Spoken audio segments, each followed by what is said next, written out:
Okay, but coming all across France and Germany, I would step across dead Germans and look at them and hate them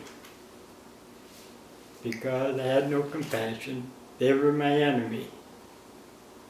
And all the way through until I got to this point.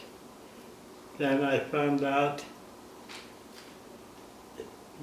those people were there for the same reason I was there, because there was a vicious, greedy dictator that wanted the power of the world. And he was using those men, him and his henchmen, were using their men to conquer what he wanted to do. And so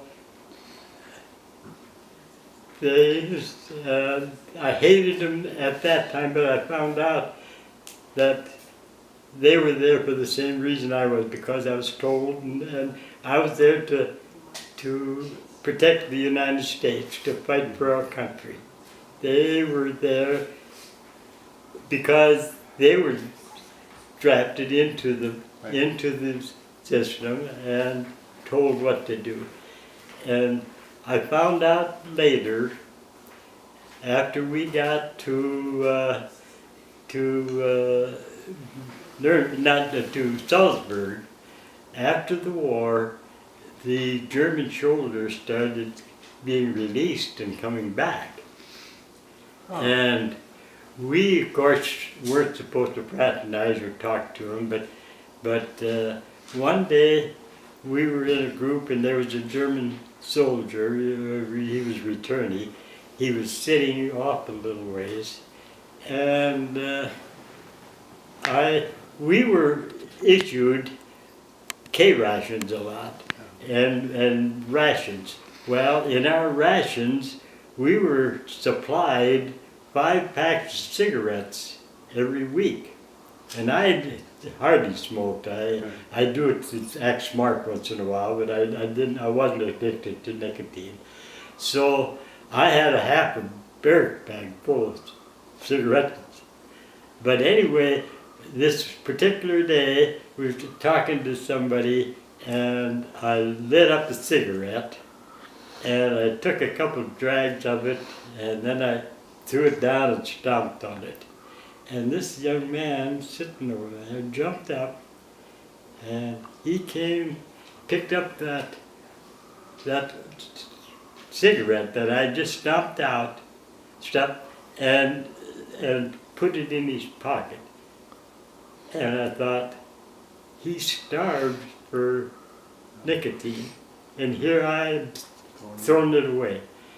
And then I talked to him. He was German, we couldn't talk, but we started visiting, talking, and found out that he was in this war for their purpose, to fight for Germany, and we were for America, but we were there because we were attacked by Japan and entered the war. Germany didn't really attack us, but he was caught up in it because he had a good job in the family. He wasn't there by choice, and so a whole new perspective on things. Yeah, I can understand. Yeah. Wow. So, but anyway, then we headed on south, and we went through Frankfurt, and then into Munich, and we were traveling quite a lot by that time, and of course we got into Salzburg, Austria, and that's of course when the war ended. Right. So you were in Salzburg quite a while, weren't you, after the war? Yeah, she was on a point system. Right. So the war was over, what, the end of April? First part of May, yeah. Yeah, and so we didn't come home, or I didn't get home until the middle of November. What were you doing in the meantime? Well, we weren't doing much of anything.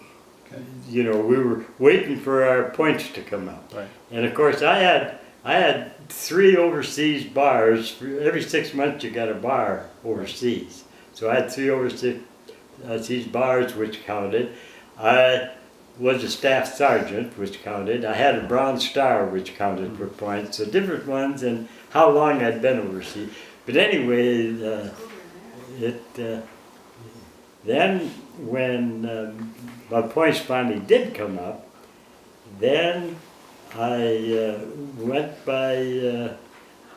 I was attached then to an infantry unit, the 273, I think it was infantry, that was being dispersed and sent home. So I went with them. Then because on my discharge it mentions the infantry. Right. And so then we took vehicles and drove back from Salzburg. Oh, before we got that far, is it okay? Yeah. Salzburg was beautiful. Yeah. This, the Perfect. Danube River, the whole town. We went up to Hitler's hideout to Berchtesgaden. And of course it had been heavily bombed, but we got inside the building and through the whole building. It was well fortified. And then while we were waiting there, we got there's some, I don't know how many, but anyway, it was a couple of truckloads of us, weapons carriers. They were the open type. And we drove down to Italy. Oh. And we went through some valleys that were glaciers. So we could see the glaciers actually as they were moving That's down, cool. out of the mountains down into, and so we got around different places. We weren't just stuck there totally, and we could venture the town, and we had to stay within reason, but you had to get permission if you was going someplace. Well, from what I've heard of Salzburg, if you're going to be stuck in a place, it wasn't a bad place. No, to be stuck that in. wasn't a bad place to get stuck. And I probably left some marks there because the where we were staying, there was a tunnel through the town, and it was, as we were coming in, of course, it would have been just before we got to the downtown area, and there was a big park up above it, but it was all no roads up there, and there was some big wide steps that went up to it. And so one day I took the Jeep and I went up the steps in the Jeep, and some place that was so narrow it scraped the side. That's funny. So I wonder if this. Probably still there. Yeah. Probably still there. So John, if you look at your experiences, you were literally in the Army for about the time you were discharged in December of 31 for 3.5 years. Yeah. And when you went through, I mean, you basically marched across Europe. You saw all kinds of things. You saw you saw history being made in World War II. But with the advantage of hindsight, when you look back on it all, what stands out? Well, for one thing, it stands out that if it wasn't for country leaders, there wouldn't be any wars. Because the people, the English didn't want war. The German people didn't want war. The French didn't want war. But it's greedy people like Hitler or whatever, Tokyo, or, and that throw their country into war and then expect them to fight the battle. Right. I always said, if you put the leaders in the front line and fought it out, there wouldn't be any wars. Yeah, I agree.